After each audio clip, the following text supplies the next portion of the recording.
मेरे प्यारे छात्रों, हमने पिछली कक्षा में बिंदा और गद्या बिंदा के बारे में हम जानकारी ले रहे थे।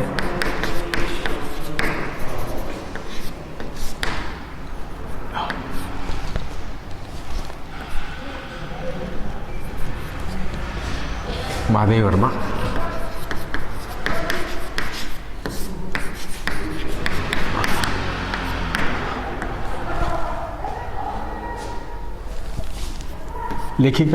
लेखिका का परिचय हो चुका है छात्रों। महादेव वर्मा हिंदी साहित्य के अग्रज साहित्यकार हैं। इनका कोई पोएम और गद्य हर कक्षा में हम पढ़ते आए हैं। बिंदा उनके बचपन की सहेली,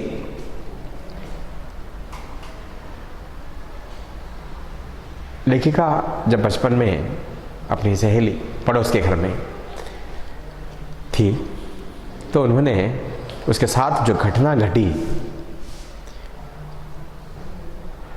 बिंदा की माँ का देहांत हो जाता है बचपन में ही, तो पंडित जी दूसरी शादी करके आते हैं।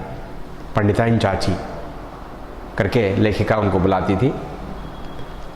बिंदा उन्हें नई अम्मा करके बुलाती थी।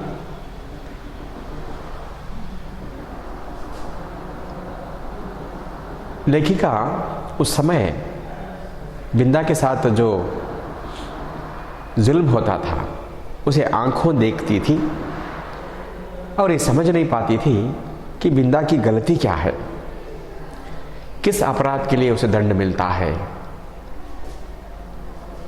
लेखिका लिखती है, अपराध ना करने का भी दंड मिलता था उसे। करने का तो मिलता था जरूर, अपराध ना करने का भी दंड मिलता था। उसके लिए एक उदाहरण लेखिका बताती है।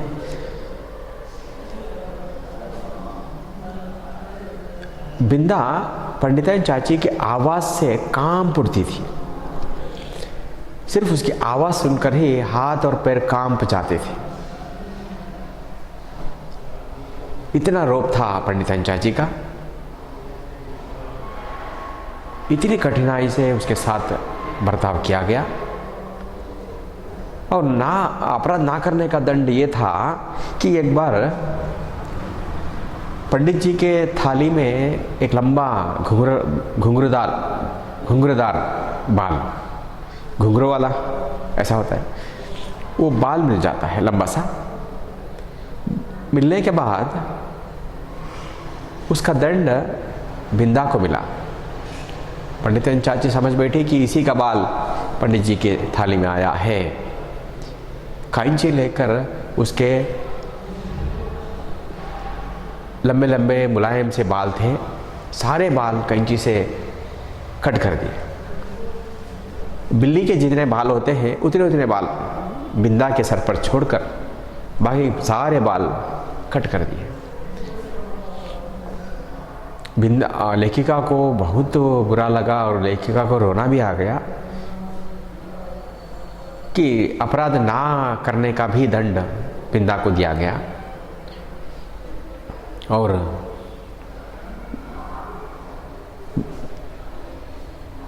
बिंदा ऐसे बैठी थी कि अपना सर भी चाची का, नई अम्मा का, और बाल भी नई अम्मा के, मेरा कुछ नहीं जा रहा, ऐसे बैठी थी। ये देखकर बिंदा को, लेखिका को रोना आता है।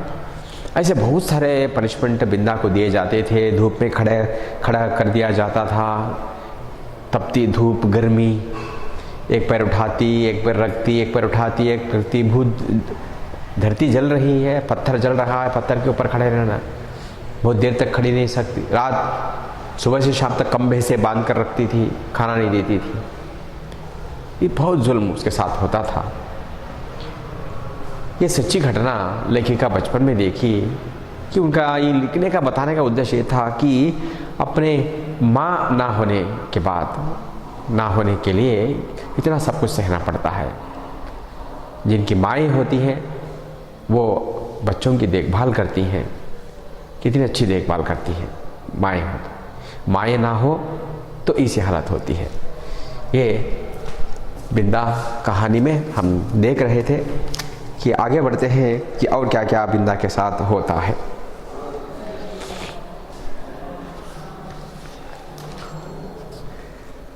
एक बार दूध गर्म कर रही थी बिंदा। गर्म दूध थाली, वो पत्तल, पात्रे बोलते हैं, शत्तल, वो हाथ से छूटकर गिर गई। दूध की थाली गिरने के बाद वो दूध पैर पर पड़ गया, पैर सारा जल गया। ये लेखिका ने देख लिया। बिंदा इतनी घबरा गई, बिंदा को उसका पैर जलने की फिक्र नहीं, दूध गिराने की फिक्र थी। अब पंडिताइन चाची नहीं छोड़ेगी, जान ले लेगी, ये था उसके मन में। वो घबराहट के साथ लेखिका से कहा, मुझे कहीं छिपा दो, मुझे कहीं छिपा दो। लेखिका को मालूम नहीं कहाँ छिपाना। वो अपने घर तो ले गई, ऊपर माँ है, कहाँ, नीचे गाय वो ये सब पालते थे, वो गाय रखने का चारा का कमरा था जो अंधेरा था, वहाँ पर वो चारा स्टॉक किया जाता है, वहाँ से चारा ले जाकर गाय को डाला जाता है, वो चारा था। ये दोनों वहाँ पर घुस जाते हैं। लेखिका को मालूम नहीं हुआ कि कहाँ उसको ले जाए। सीधा लेखिका ने बिंदा को खींचते हुए उस कमरे में ले गई। उस हरे भरे चारे में दोनों बैठ गए। बिंदा का पैर के ऊपर वो जो चारा था, ग्रास चारा यानी ग्रास,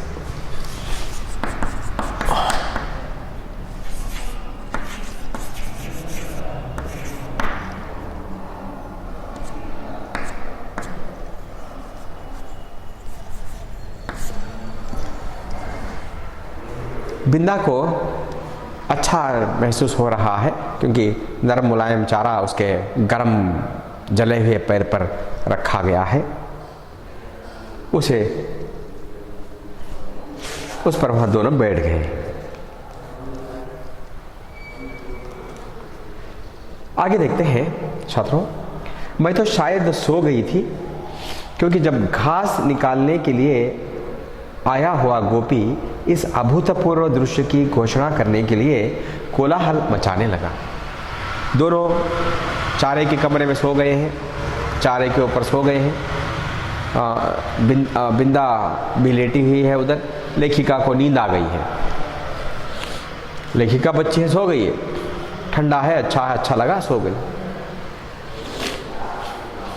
तो मैंने, कौन आया? गोपी आया, नौकर गोपी आया, देखा दोनों यहाँ पर सोए हुए। गोपी के लिए अभूतपूर्व दृश्य है। वहाँ पर कोई नहीं जाता, वो कमरे में अंधेरे में, लेकिन ये दोनों बच्चियाँ वहाँ पर अंधेरे में है। वो चिल्लाने लगा। तब मैंने आंखें मलते हुए पूछा, क्या सवेरा हो गया? लेखिका उठी, उठकर देखती है, उसको मालूम नहीं, सो गई है। क्या सवेरा हो गया? सुबह हो गई। माँ ने बिंदा के पैरों पर तिल का तेल और चूने का पानी लगाकर, माँ क्या करती है, बिंदा को तिल का तेल और चूने का पानी लगाया। तिल का तेल कौन लगाए? उनका क्वेश्चन।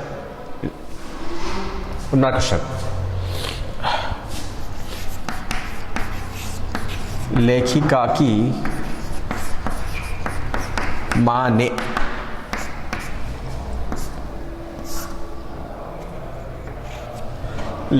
माँ ने बिंदा के पैरों पर तेल लगाया, तिल का तेल लगाया।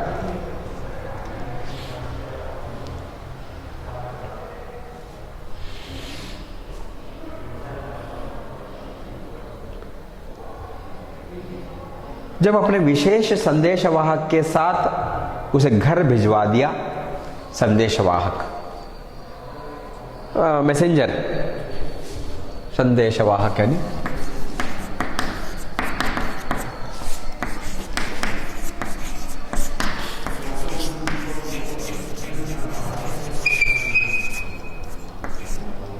मैसेंजर, संदेशवाहक यानी मैसेंजर।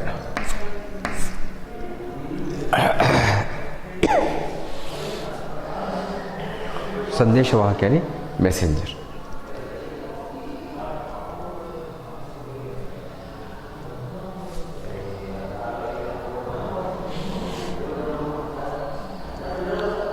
तब उसकी क्या दशा हुई यह बताना कठिन है, पर इतना तो मैं जानती हूं कि पंडिताइन चाची के न्याय विधान में न क्षमा का स्थान था न अपील का अधिकार।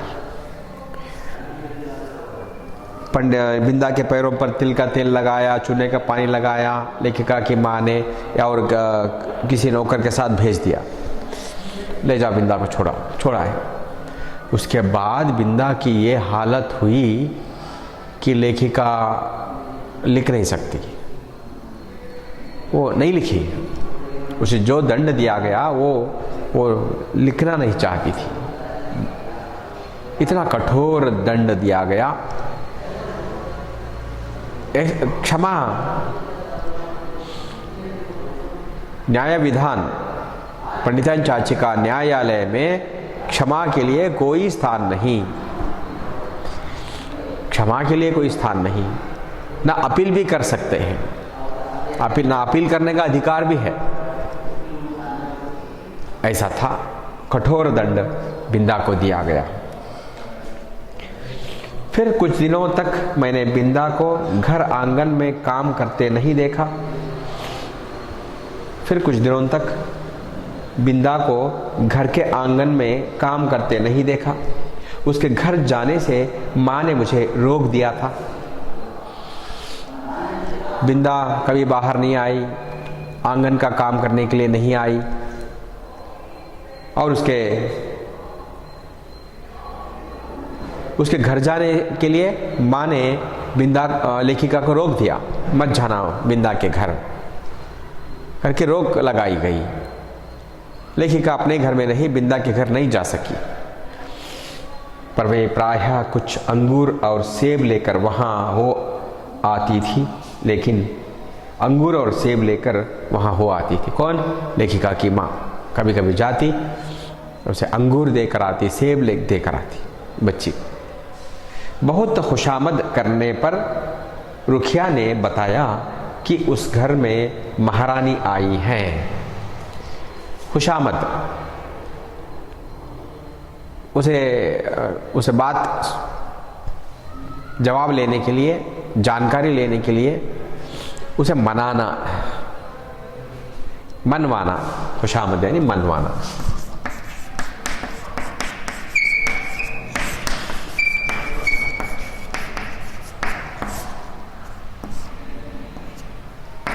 खुशामद यानी मनवाना।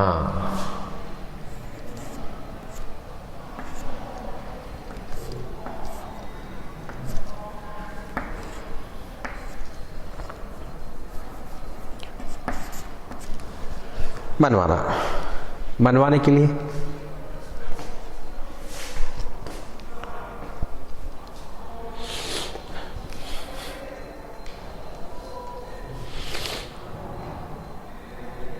पूछने के बाद रुखिया नौकरानी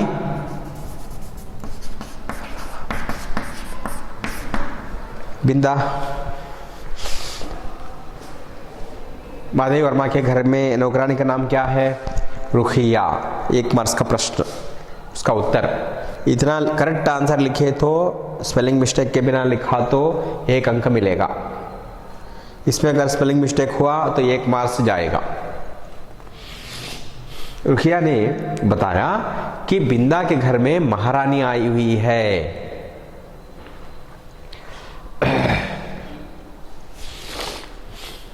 क्या वे मुझसे नहीं मिल सकती? पूछने पर वह मुंह में कपड़ा ठूंस कर हंसी रोकने लगी।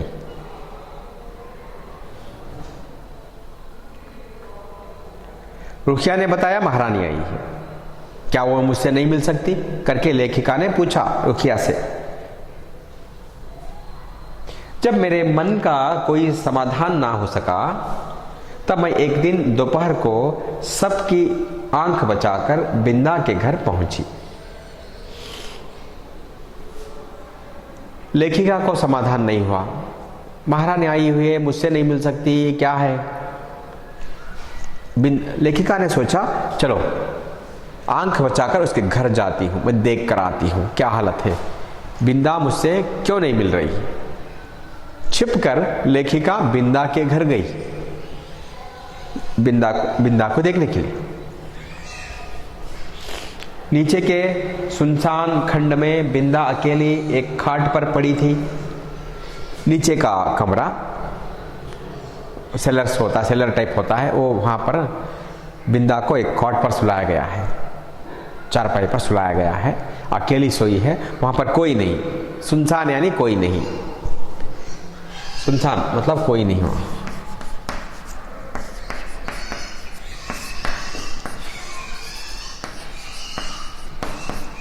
जहां कोई नहीं रहता, जहां कोई नहीं रहता उसे सुनसान कहा जाता है।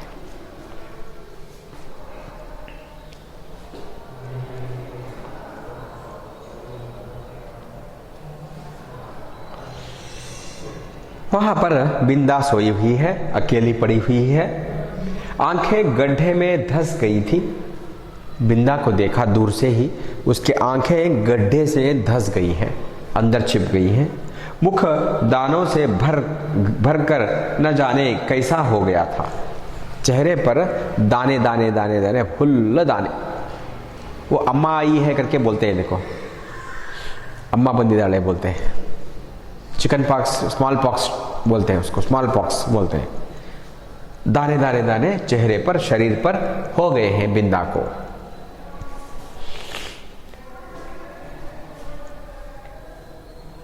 जाने कैसा हो गया था, और मैली सी चादर के नीचे छिपा शरीर बिछौने से भिन्न ही नहीं जान पड़ता था। कैसे? वो मैली चादर के ऊपर सोई हुई है, मैली चादर के ऊपर पड़ी हुई है, और ऐसा लग रहा है बिंदा का शरीर बिछौना जैसा पड़ गया है। बिछौना जैसा है वैसा ही है, चद्दर जैसा, मतलब इतनी दुबली हो गई है। कौन? बिंदा। डॉक्टर दवा की शीशियां, सिर पर हाथ फेरती हुई माँ और बिछौने के चारों चक्कर काटते हुए बाबूजी के बिना भी बीमारी का अस्तित्व है।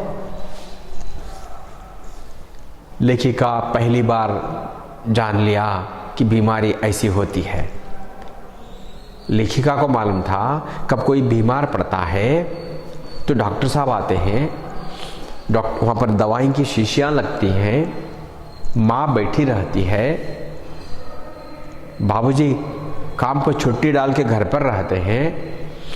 ये कोई बीमार पड़ता है तो ऐसा मालूम था लेखिका को, लेकिन ऐसी बीमारी होती है मालूम नहीं था।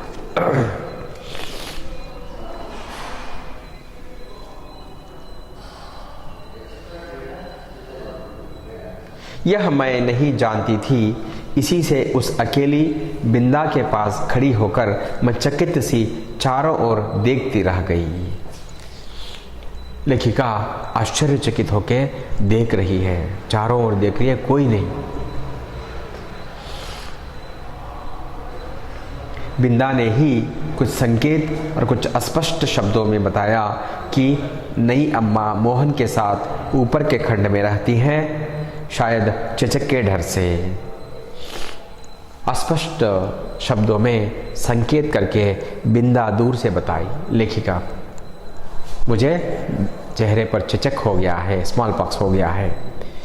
पंडितन चाची मुँह बच्चे के साथ ऊपर रहती है, वो नीचे नहीं आती करके बताई। सवेरे शाम बरैनी आकर उसका काम कर जाती है। सवेरे शाम नौकरानी आकर वो उसका काम करके चली जाती है। बिंदा का काम जो छोटा मोटा काम होता है उसे करके चली जाती है करके बिंदा बताई। फिर तो बिंदा को देखना संभव ना हो सका, क्योंकि मेरे इस आज्ञा उल्लंघन से माँ बहुत चिंतित हो उठी थी। लेखिका घर की आज्ञा का उल्लंघन करके बिंदा के घर आई थी। घर की आज्ञा, उस ज़माने में बीमारियां बहुत सीरियसली लिया करते थे। अगर अब किसी को चिकन पॉक्स हो जाए, स्मॉल पॉक्स हो जाए, घर में हम चारों ओर बैठ के साथ में बैठ के ठीक करते हैं, उनको ठीक करते हैं। लेकिन वो ज़माने में बहुत डर था, उसकी हर एक चीज़ की दवाई नहीं हुआ करती थी। अब तो इंजेक्शन्स हैं, पहले ही डाल देते हैं बच्चों को, स्मॉल पॉक्स नहीं होगा करके, वो सब पहले ही डाल देते हैं। वैक्सीन है, अब कोविड है, उसके लिए भी वैक्सीन बना रहे हैं, सारी दुनिया बना रही। इस तरह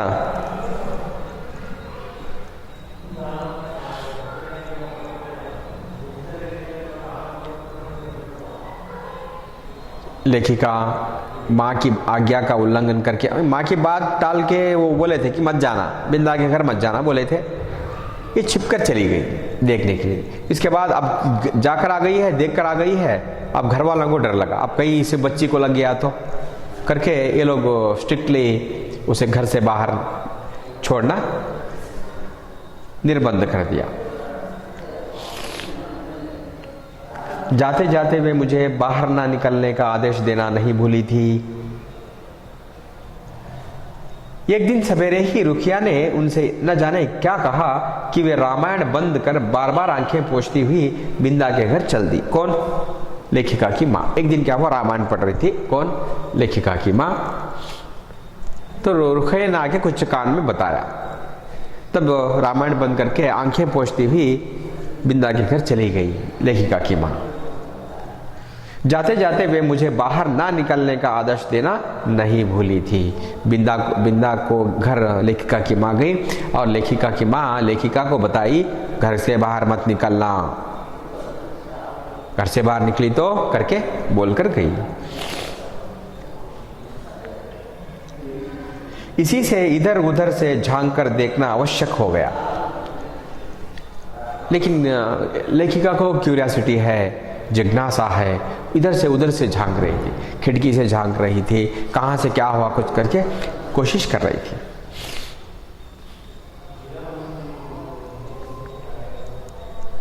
रुखिया मेरे लिए त्रिकालदर्शी से कम न थी।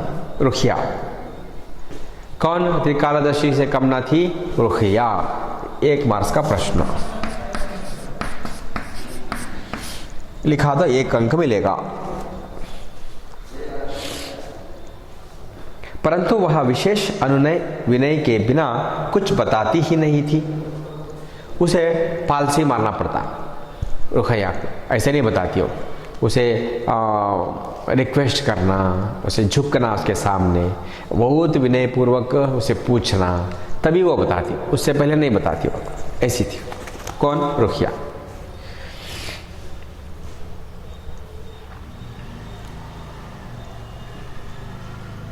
उससे लेकिन मेरे आत्मसम्मान के विरुद्ध पड़ता था। लेकिन आत्मसम्मान, लेखिका आत्मसम्मान नहीं मानता था कि उसे अनुनय विनय पूर्वक पूछे, अनुनय से पूछे।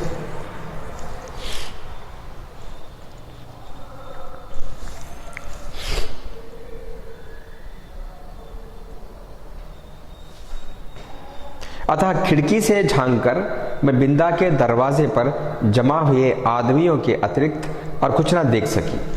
खिड़कियों से झांका तो लेखिका को नजर आया कि बहुत सारे लोग थे, बहुत सारे लोग बिंदा के घर में जमा हुए थे।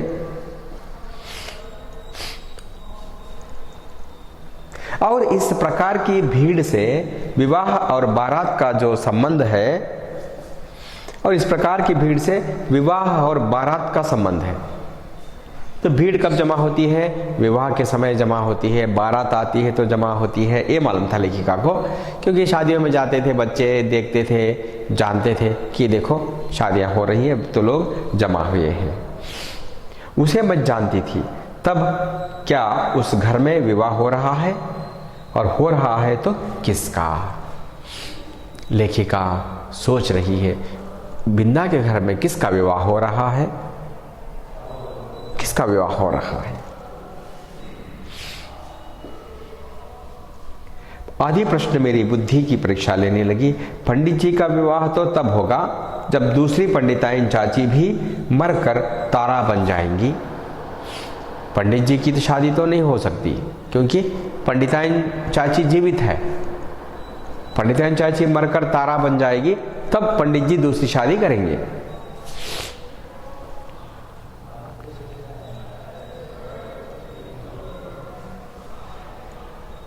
और बैठ न सकने वाले मोहन का विवाह संभव नहीं।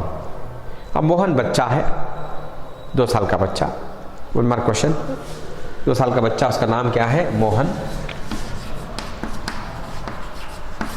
वो बैठ भी नहीं सकता।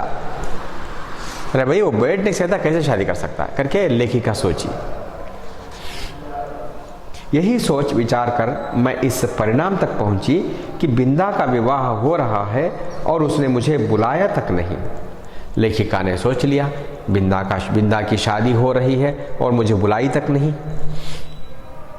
लेखिका नाराज हो गई। इस औचित्य अपमान से आहत मेरा मन सब गुड़ियों को साक्षी बनाकर बिंदा को किसी भी शुभ कार्य में ना बुलाने की प्रतिज्ञा करने लगा। लेखिका बहुत नाराज हुई। ये समझ बैठी कि बिंदा की शादी हो रही है और मुझे नहीं बुलाई। सभी खेलने के सामान जो थे लेखिका के पास, गुड्डे गुड़ियाँ सब, उन सारे सामान को साक्षी बनाकर प्रतिज्ञा लेने लगी, मैं भी हमारे घर के कोई भी शुभ कार्य में बिंदा को नहीं बुलाऊंगी। ऐसा सोचने लगी।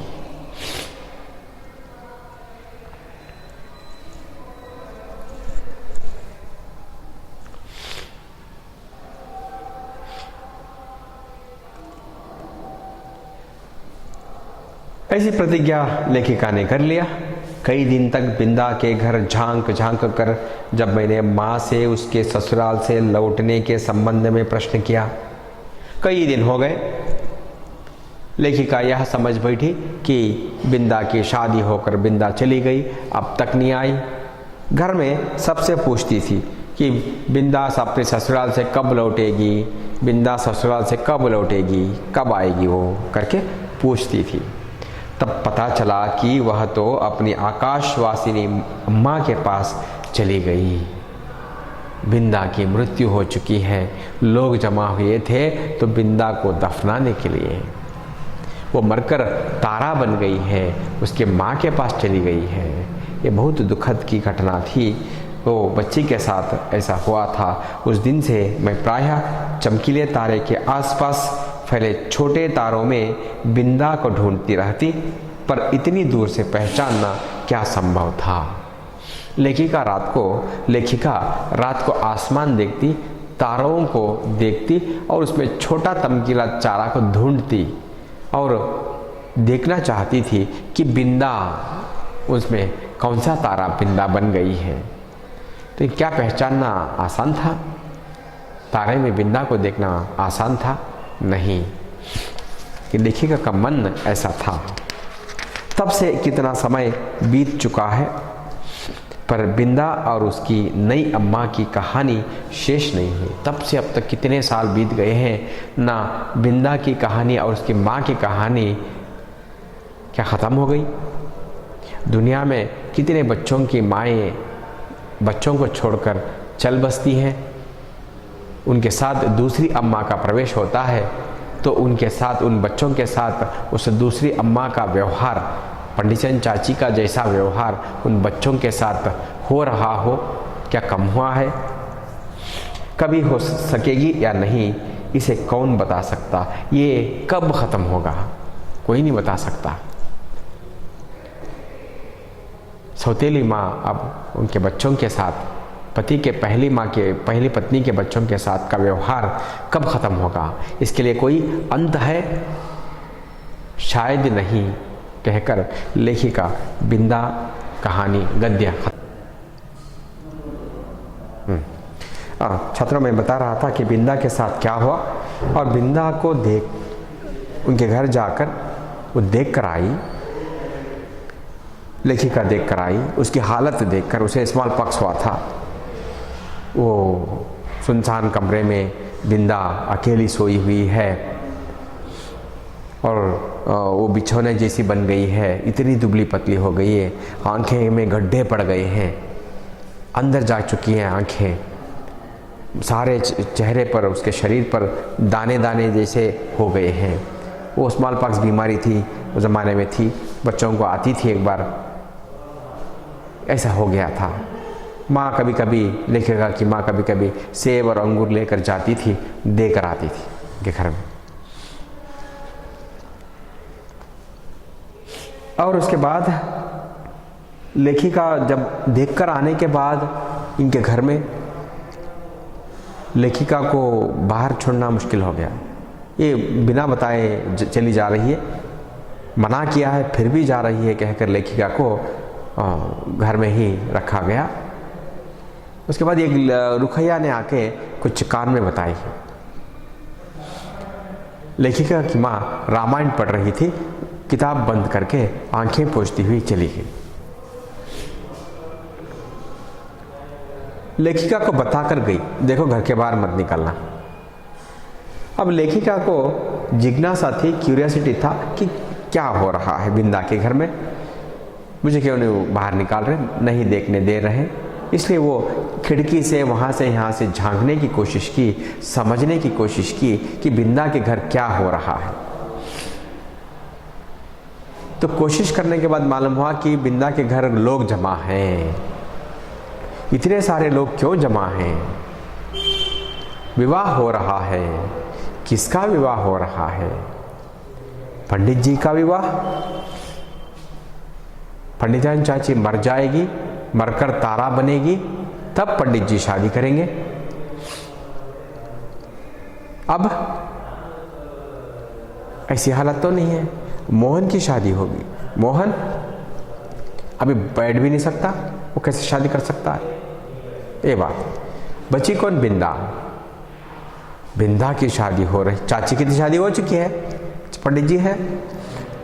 बची बिंदा, बिंदा की शादी हो रही है और मुझे नहीं बुलाई। इस बात का दुख लेखिका को हुआ, नाराजगी हुई। लेखिका ने सभी गुड्डे गुड़ियों को साक्षी बनाकर प्रतिज्ञा ली, हमारे घर में भी अगर कोई काम हो, हमारे घर का कोई भी शुभ कार्य हो, मैं बिंदा को नहीं बुलाऊंगी। ये सोच लिया।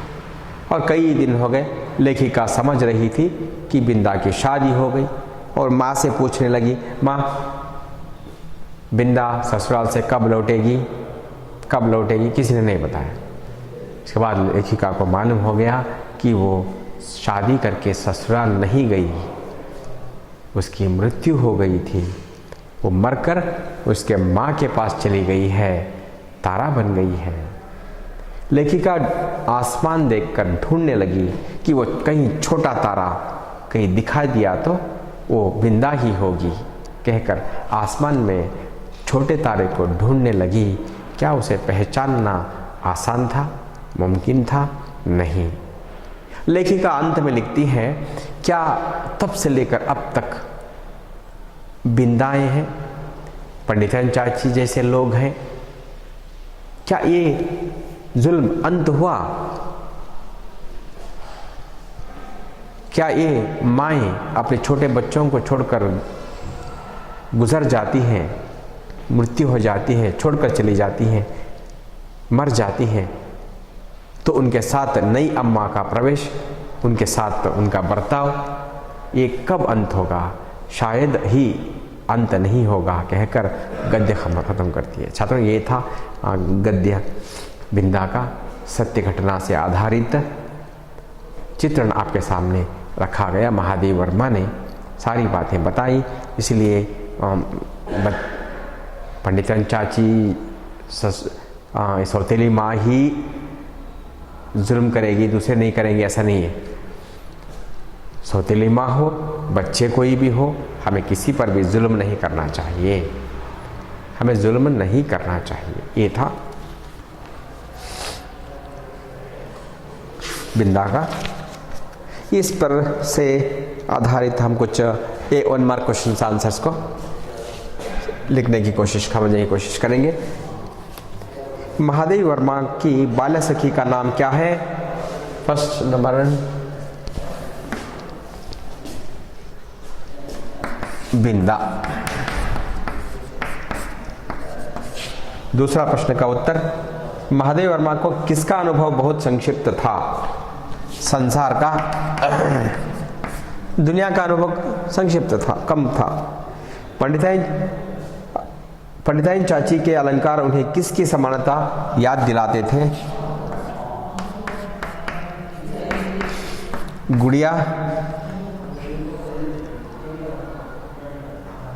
गुड़िया की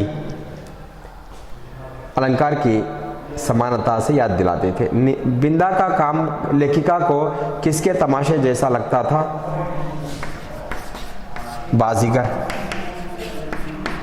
बाजीगर के तमाशे जैसा लगता था। बाजीगर के तमाशे जैसा लगता था।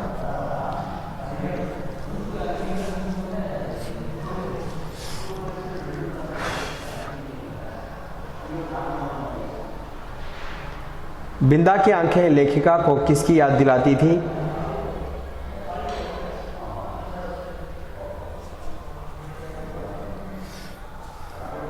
बिंदा की आंखें लेखिका को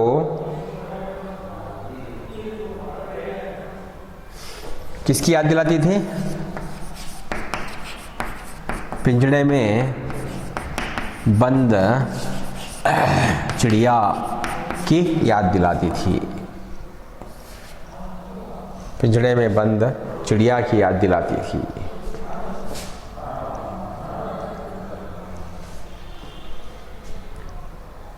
बिंदा ने तारे गिनते गिनते एक चमकीले तारे की ओर उंगली उठाकर क्या कहा?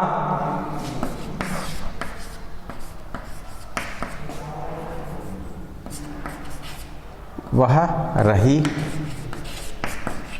मेरी अम्मा। इस तरह बिंदा ने कहा। महादेवी वर्मा किसके न्यायालय से मिलने वाले दंड से परिचित हो चुकी थी? 7th वन वो नहीं। महादेवी वर्मा ने रात को अपनी मां से बहुत अनुनय पूर्वक क्या कहा? तुम कभी तारा ना बनना। इस तरह कहा। तुम कभी तारा ना बनना, इस तरह कहा। और इसके बाद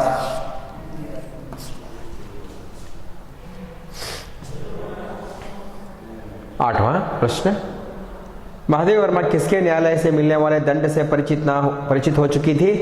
पंडिताइन चाची के न्यायालय में। पंडिताइन चाची के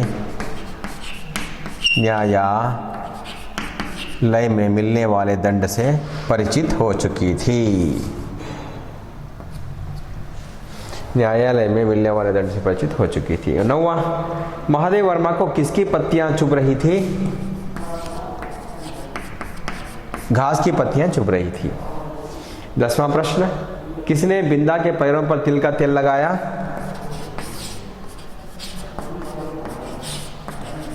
लेखिका की मां ने बिंदा के पैरों पर तिल का तेल लगाया। 11वां, महादेवी वर्मा के लिए कौन त्रिकालदर्शी से कम ना थी? रुखैया त्रिकालदर्शी से कम ना थी। छात्रों, ये है 1 मार्क क्वेश्चंस के आंसर। एक वर्ड में लिखे, अगर लिखा तो भी 1 अंक मिलेगा। ओके,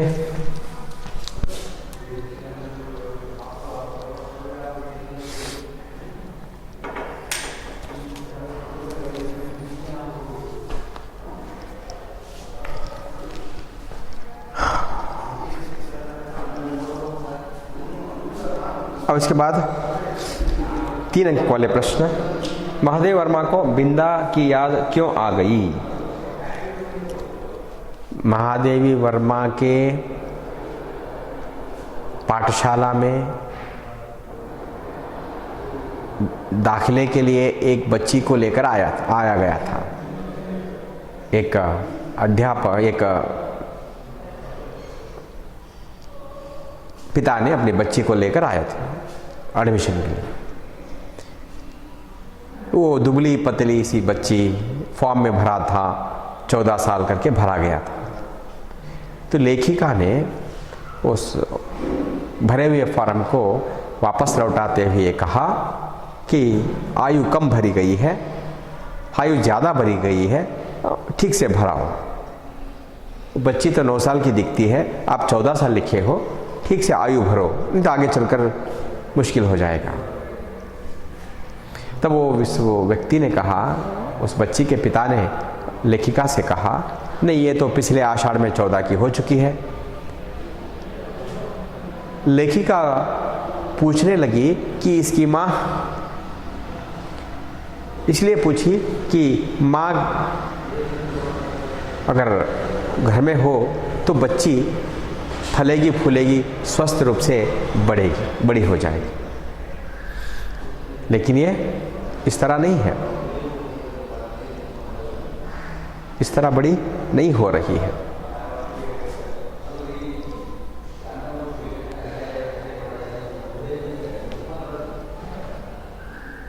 तब उस बच्ची के पिता ने कहा, मेरी दूसरी पत्नी है, इसकी मां मर चुकी है। तब बिंदा की याद आई लेखिका। महादेव वर्मा को पंडिताइन चाची का कौन सा रूप आकर्षित करता था?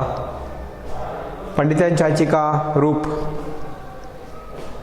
मोटी रंगीन साड़ी कस के बांध के पहनती थी, हाथों में कंगन, कर्णफूल, बड़े बड़े गाल, बटन जैसी आंखें, उसमें काला डोर जैसा काजल, सिंदूर और घुंघरूदार बिछुए पैरों में, पैरों की उंगलियों में डाल, ये सारे चीज़ जो गुड़िया को अलंकार कराते थे, ये आकर्षित की लेखिका। महादेव वर्मा के कभी कभी छत पर जाकर देखने पर बिंदा क्या क्या करते दिखाई देती थी। घर के आंगन से अंदर तक बाहर तक दौड़ती फिरती थी, कचरा झाड़ती थी, पानी लाती थी, दूध लाती थी, मोहन को पंखा जलती थी, पंखा हिलाती थी। बाजीगर जैसे, तमाशा जैसा लगता था बिंदा का काम, इतनी तेजी से काम करती थी घर में। ये सारे काम देखती थी वो छत पर खड़े। बिंदा अपनी नई अम्मा से किस प्रकार डरती थी? नई अम्मा की एक आवाज से बिंदा कांप उठती थी। उसके आवाज से कांप उठती थी। उसके दुर्बल शरीर के नसें हरी हरी नसें दिख रही थी, इतनी दुबली पतली हो चुकी थी। सिर्फ आवाज से कांप उठ जाती थी। उसका थरथराना, हाथों पैरों में थरथराना। महादेव वर्मा ने दोपहर के समय सबकी आंखें बचाकर बिंदा के घर पहुंचने पर क्या देखा? देखा कि बिंदा सुनसान जगह पर सोई हुई है, उसके आंखों में गड्ढे पड़ गए हैं और सारे बदन पर दाने दाने हो गए हैं।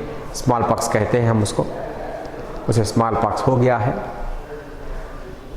देखा लेखिका ने बिंदा को तो कोई डॉक्टर नहीं है, माँ भी नहीं है, पिताजी भी नहीं है, ऐसी भी बीमारी होती है क्या करके वो सोचने लगी। बिंदा के घर के सामने भीड़ देखकर लेखिका के मन में क्या विचार आने लगे? लेखिका की माँ बिंदा के घर जाती है और ये बताकर जाती है कि घर से बाहर ना निकलना। लेखिका देखने की कोशिश करती है, क्यों गई माँ? देखने के बाद लगता है कि बहुत सारे भीड़ जमा है और सोचने लगी कि भीड़ का मतलब बारात, बारात का मतलब शादी। शादी कौन कर रहे हैं? पंडित जी नहीं कर सकते, उनकी तो पंडिताइन चाची मरकर तारा बन जाएगी, तभी पंडित जी शादी कर सकते हैं।